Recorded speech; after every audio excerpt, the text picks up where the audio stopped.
میرے نبی اکرم صلی اللہ تعالی علیہ وسلم نے فرمایا حالات جتنے بھی خراب آ جائیں، ماحول جتنا بھی بگڑ جائے، امت پر دشواری جتنی بھی آئے، حضور علیہ الصلوۃ والسلام نے فرمایا ہے یہ دین اسلام ہے، یہ مسلم کے لفظ ہیں، حضور فرماتے ہیں یہ دین ہمیشہ قائم رہے گا۔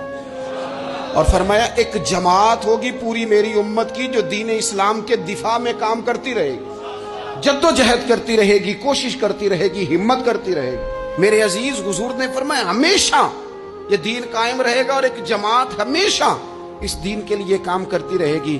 اور میرے نبی پاک علیہ السلام نے فرمایا 100 سال کے بعد تو اللہ ضرور اس امت میں ایک ایسا شخص پیدا کرے گا، یہ ابن ماجہ میں حدیث موجود ہے، جو اس دین کی نئے سرے سے تجدید کر دے گا۔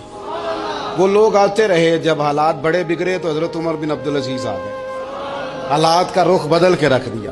پھر معاملات بڑے بگڑے تو امام شافعی جیسے لوگ آ گئے، غوث اعظم جیلانی جیسے لوگ آ گئے۔ حالات بڑے بگڑے تو شیخ عبدالحق محدث دہلوی جیسے لوگ آ گئے۔ ہندوستان میں جب ماحول بڑا کٹھن ہوا تو اعلیٰ حضرت فاضل بریلوی جیسے لوگ آ گئے۔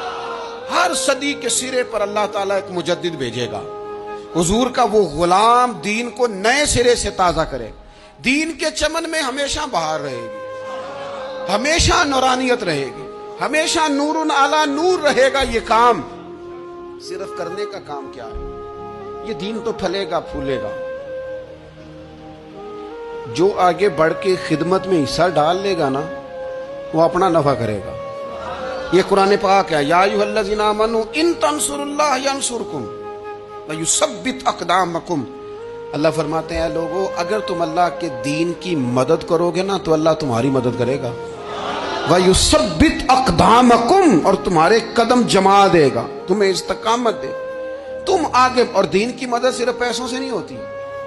کوئی شخص سمجھے کہ فقط مال سے مدد ہوتی ہے، جب آپ وقت پر آ کر مسجد میں جمعے کی نماز ادا کرتے ہیں تو یہ بھی آپ دین کی خدمت ہی کرتے ہیں۔ جب آپ دینی اجتماعات کی رونق بڑھاتے ہیں تو یہ بھی آپ دین کی خدمت ہی کرتے ہیں۔ جب آپ کسی دین کے طالب علم کا حوصلہ بڑھا دیتے ہیں نا، بیٹے بڑی بات ہے قرآن پڑھتے رہنا، یہ بھی آپ خدمت ہی کرتے ہیں۔ جب آپ دین کے بارے میں کسی جگہ بیٹھ کے اچھی بات کر دیتے ہیں، یار اللہ کا فضل ہے ہمارے دین میں یہ خیر اللہ نے رکھی، یہ بھی آپ دین کی مدد ہی کرتے ہیں۔ آپ کسی بھی جگہ کسی بھی حوالے سے دین کے لیے کوئی بھی پیغام دیتے ہیں، کوئی بھی بات کرتے ہیں تو آپ دین کی، یہ ساری خدمات دینیاں ہیں، یہ سارا درد ہے، یہ سارا ذوق ہے۔ ہم اپنا اپنا حصہ جس طرح بھی ملا سکے دین کی حمایت میں، دین کی مدد میں۔ جہاں کوئی ایسی بات ہو رہی ہو وہاں ہم دفاع کے لیے کھڑے ہو جائیں۔ ہر شخص اپنے اپنے مقام پر دینی ابلاغ میں، دین کی تبلیغ میں اپنا کردار ادا کرے۔ ایک جملہ کوئی بول دے نا رسول پاک کے دین کی مدد میں، ایک جملہ، یعنی کسی کو صرف اتنا کہہ دینا کہ یار تو اپنے بیٹے کو، تیرے 5 بیٹے ہیں، ایک کو قرآن مجید کا عالم ہی بنا دے۔ تو کہہ کے چلا گیا اور تیری وجہ تجھے خبر بھی نہیں کہ شاید اس نے تیری وجہ سے اسے داخل کرایا ہے، لیکن وہ اگر آ گیا پڑھ گیا تو دیکھ تجھے اجر اللہ کتنا عطا فرمائے۔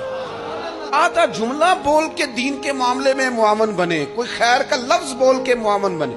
ہم نہ ہمت نہیں کرتے، ہم کہتے ہیں وہ فلانا کرے گا، بڑا آدمی کرے گا، مولانا کریں گے، پیر صاحب کریں گے۔ اپنا اپنا حصہ، اپنی اپنی خیر۔ حضرت عمر نے بھی بڑا کام کیا ہے دین کی خدمت میں، پر سیدنا بلال کی خدمت کا کوئی انکار کر سکتا ہے؟ ڈیوٹی حضرت صدیق اکبر کی بھی زیادہ ہے، پر جناب سلمان فارسی کی خدمت کا انکار کیا جا سکتا ہے؟ ہر ایک نے کام کیا، ہر نقطے کا اپنا عروج ہے، اپنی، اور یہ دین غالب ہوگا، غالب۔ یہ مت سمجھیں تھوڑے سے حالات کمزور آئے ہیں اور تھوڑا سا مسلمان محکوم ہوئے ہیں مالی طور، اپنی کوتاہیوں کی وجہ سے ہوئے، اپنی غلطیوں کی وجہ سے ہوئے، اپنے اعمال کے سبب ہوئے، تو ڈر ڈر کے نہ جی